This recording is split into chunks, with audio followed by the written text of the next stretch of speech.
welcome to the burn supper that I said I would try and put on. I've blackened the windows out because it's really sunny outside at the moment, and all you would see is a silhouette of me, so I've kind of configured things.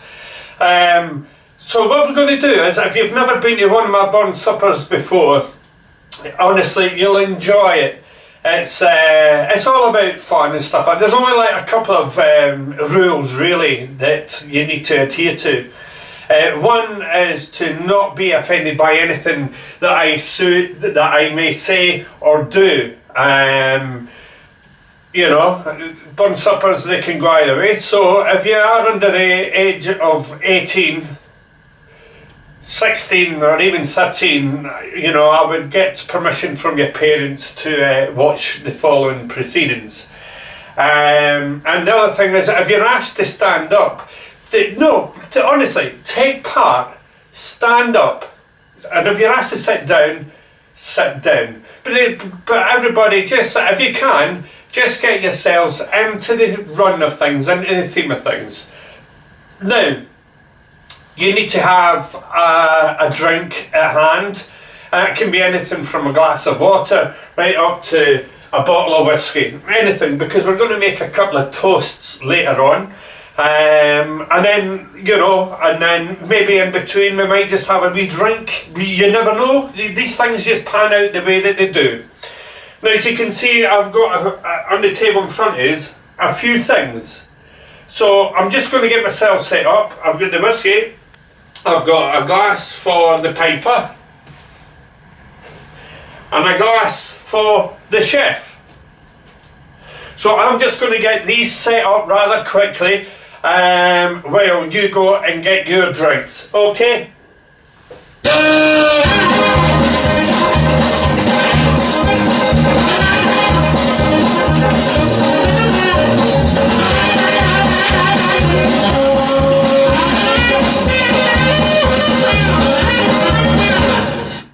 Right, that's me ready.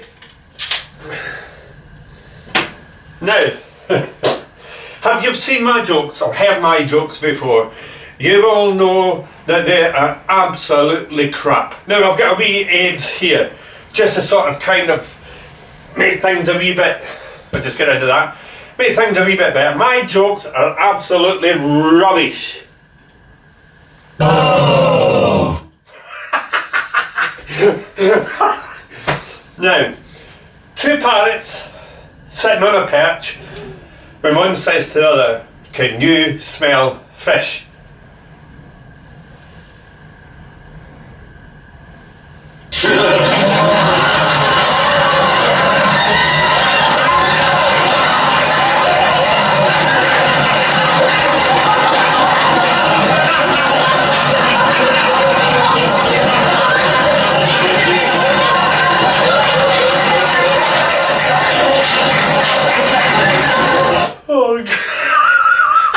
Well, this is going to turn out to be a disaster. Oh God. No.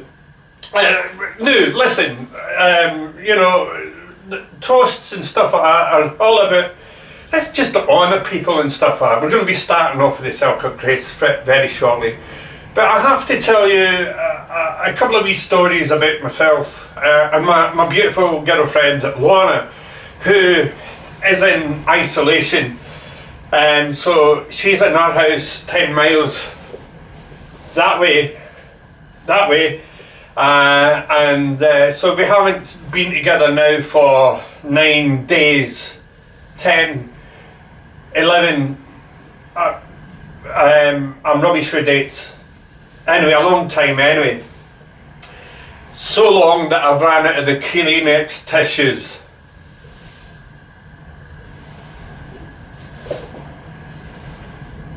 My button's no working.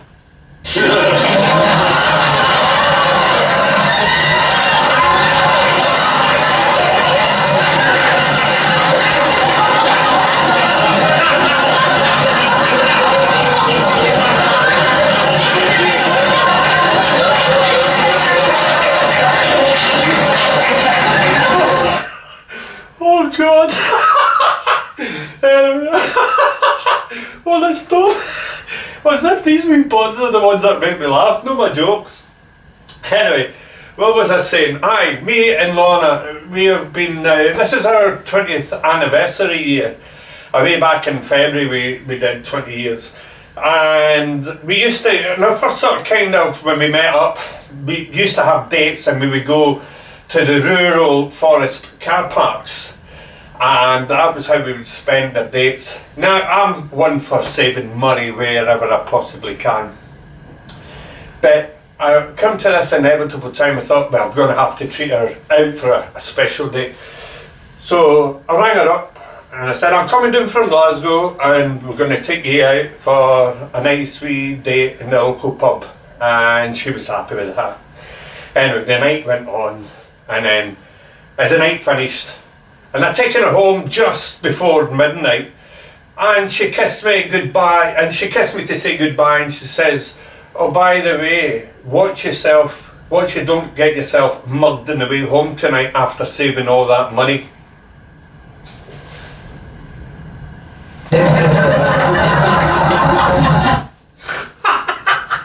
Oh, I tell you, the jokes are terrible. Right.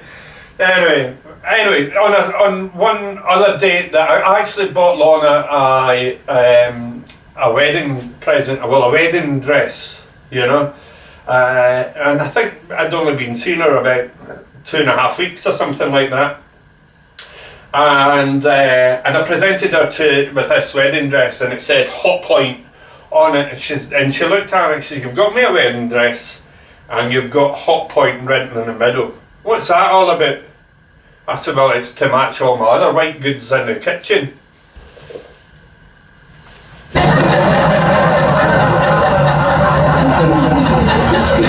Oh God. I was at a bun supper way back in January and up in Glasgow, and I met Shuggy and Dougie. They're Siamese twins from Glasgow, and they were there promoting their autobiography, Our Willie. And I won't tell you about the second one that's coming out called The Bruins, so we'll leave that to another date. Now, I always think myself as a kind of romantic type of guy. You know, I do the romance with Lorna, and Lorna tells me where to go, pretty much. Which reminds me of the time that an ex-girlfriend that I had, you know, things were going well, and I invited her out for a night out in Glasgow, and it was one of these fancy dress nights, and we went out dressed as a sandwich. And thankfully at the end of the night we came back as one piece.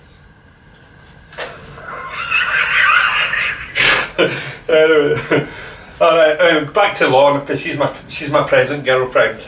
Well, she hasn't been now for nearly a fortnight because unfortunately isolation has split us up, and I'm finding cobwebs in my house. Anyway,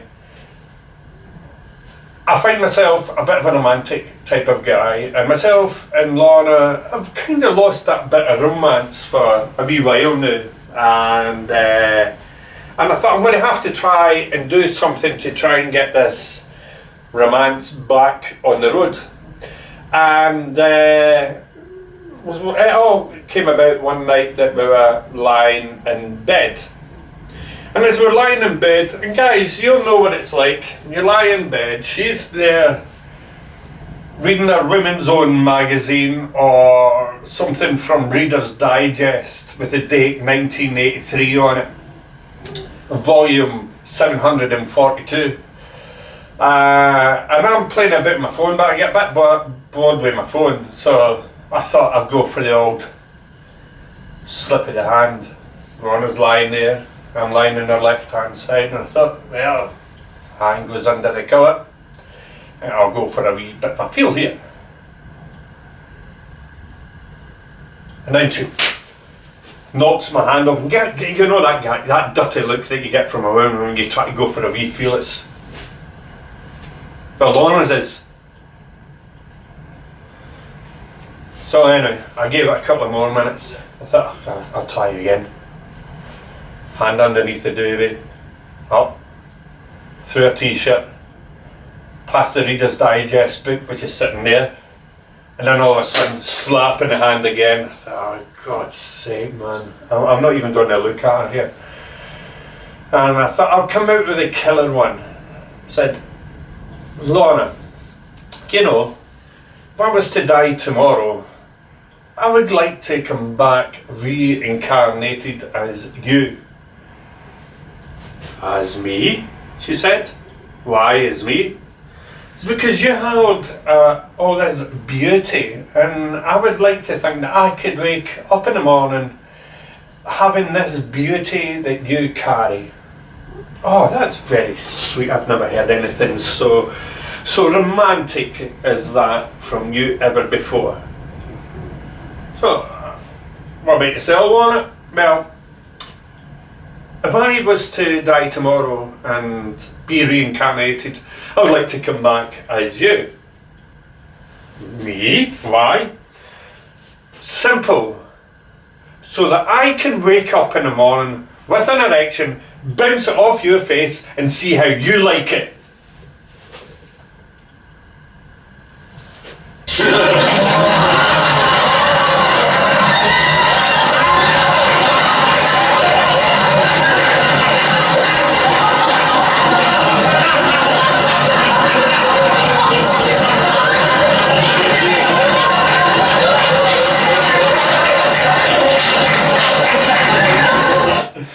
I met up with a few mates, well, a couple of mates that I haven't seen since we were sort of kind of left school, and we met up just before Christmas there, and unknown to everybody, you know, some of us had beards and some of us are still as good looking now as what we were, you know, 30 years ago, 35 years ago, 36 years ago, and you know, and we were just sort of having general chit chat, and I said to my mate Kenny, I says, "How's it going, Kenny?" So, I'm, you know, life's been good for me, he said. So I've got a son.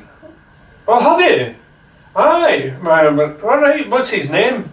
I said, "I'll just shout him over, he's just over there playing darts." David, come on over." "Oh, David. I've got a brother called David." "Aye, I named him David because he was born on St. David's Day." Who would have thought? Who would have thought? "And what about you, Tom? And how's things with you?" Mother mate Tom says, "No bad at all. And so much so, life has been excellent for me. And I would like to introduce you to my son, who is also playing over there on the dartboard with David. And his name is Andrew." I said, "Oh, I'm Andrew. Why have you named him after Andrew?" "Oh, don't tell me. He was born on St. Andrew's Day." Tommy says, "Yeah, of course he was. Well done. Well, yeah, that's amazing." So you get David and Andrew. So both Kenny and Tom said, "So what about you, Andy?" I said, "You get any veins?" I said, "Aye, yeah, I'll just shout him over. Oi, Pancake, come on over."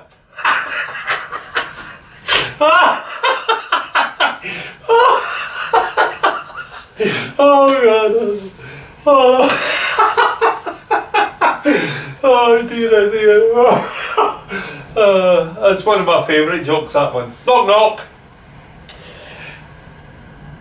Knock knock. I'm up.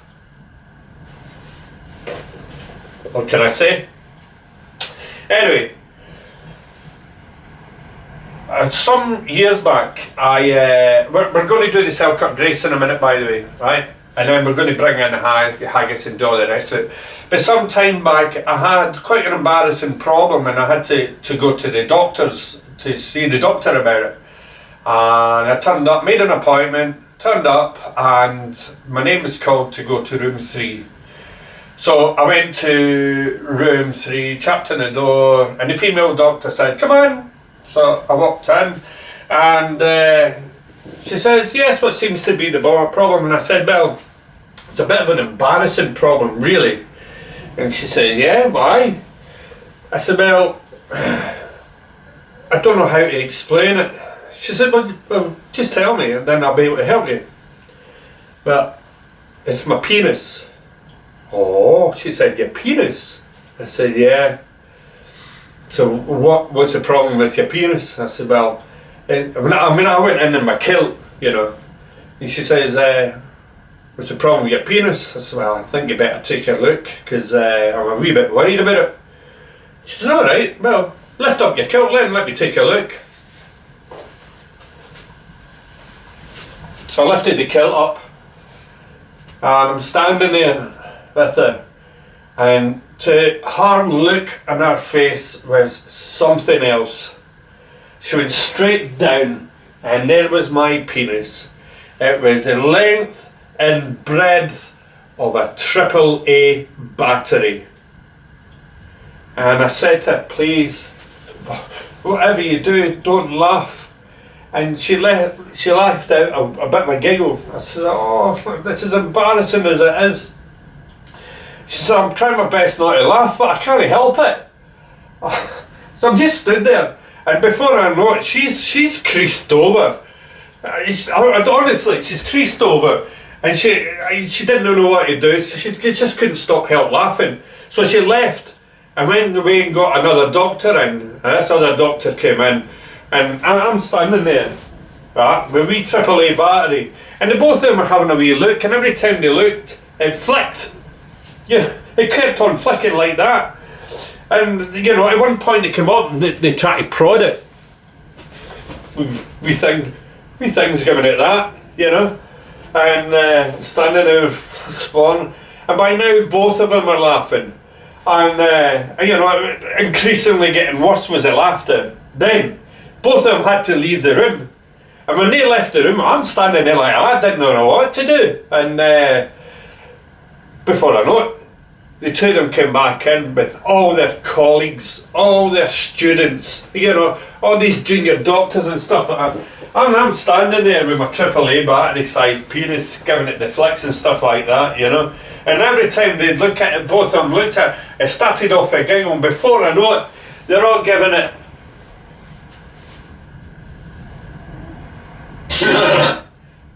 Buttons no longer.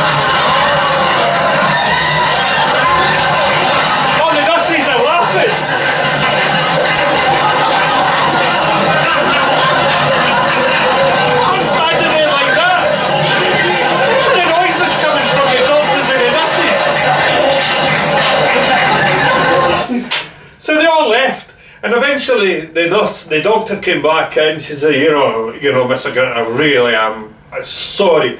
After 40 years of being in this business, I have never laughed once at anybody's ailments. And I'm still standing there like that. But well, my battery's giving it, my Willie's giving it the flicks. She says, I've never in 40 years laughed at anybody's ailments. I really do apologise. What seems to be the problem, she said.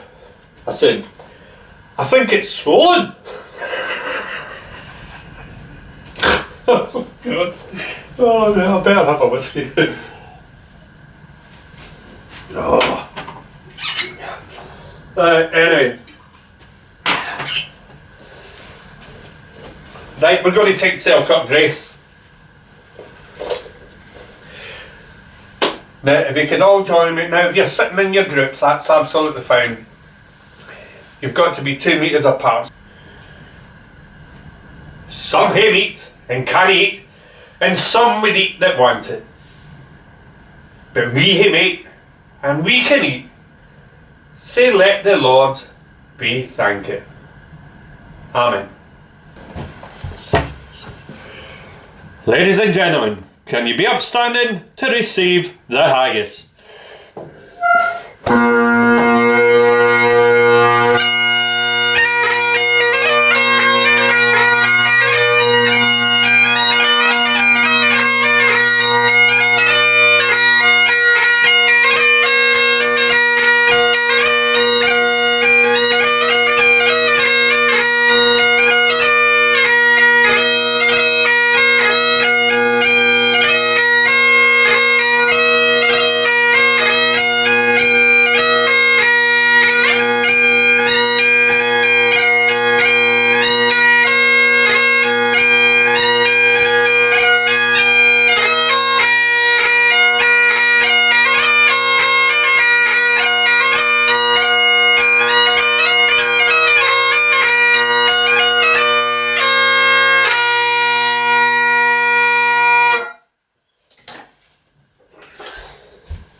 I've got to get the haggis.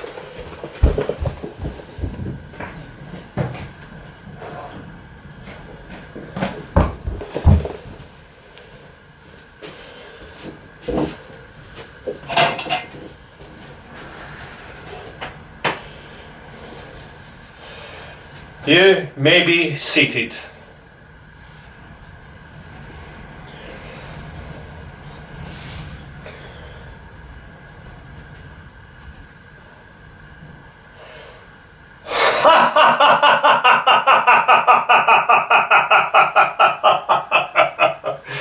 Fair for your honest sonsy face.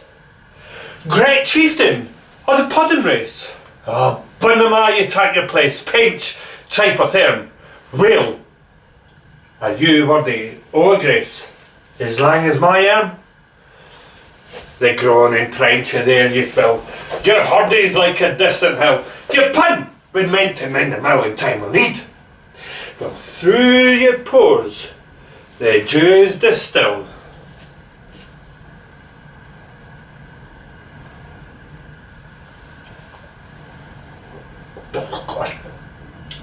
Don't worry, that's the chef's.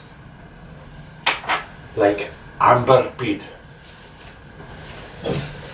His knife, see rustic labour dick, and cut you up with any slash, drenching your gushing entrails brickle on the ditching and oh, what a glorious one! Raking. Oh, that's a beautiful haggis, that. No. Well presently cooked by the chef. And rich. Then, horn for horn, they'll screech and strive, they'll take the hinmost on the drive, till either we swelled kites belive or bent like drums, and an all good man may like to rive. Oh, woo! We think it hums. Say that or his French ragout, or a rollio that with stasu, or fricassee with maca spew, perfect scunner, looks down my steer and scun for you, on sick of dinner. Poor deal. Aye, you Ronnie, can you stand up a second? Poor deal. See more his trash. His feckless is withered rush. His spindle. Oh, you shit. Oh, my sciatica. Oh. Oh, God. Oh. Oh. Oh. His spindle shank and kidnap lash. His knee in it. Through bloody flood or field to dash. Oh. How unfit.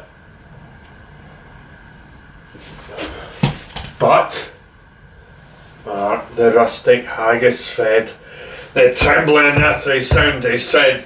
Company's wally, neave a blade, and he'll make a whistle, and legs and arms and heads so sned, like taps a tristle. You pause, who might mind kind of care, and dish about their bill of fare. All Scotland wants they skinking ware that drops in luggies, but if you wish her a grateful prayer, gie her a haggis. You may clap.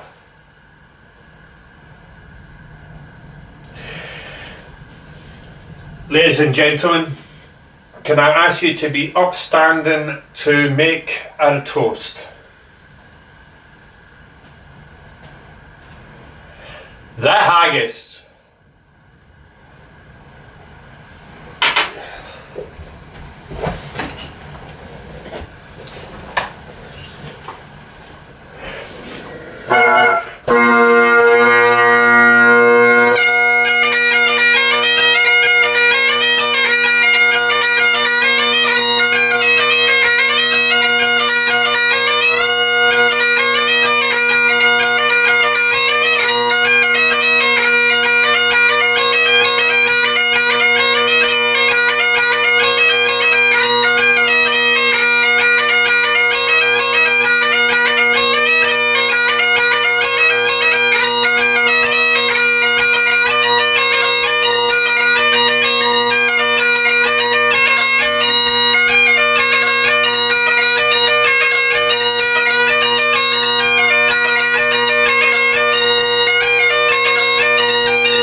to all our key workers.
My name's Andy. Thanks for taking part. Thanks for joining in. Share the hell out of this video. I'm not the world's best entertainer, as you have clearly witnessed. But if I've just made one person smile, just that one person smile, job done. Folks, stay at home, stay safe, save lives, look after yourself.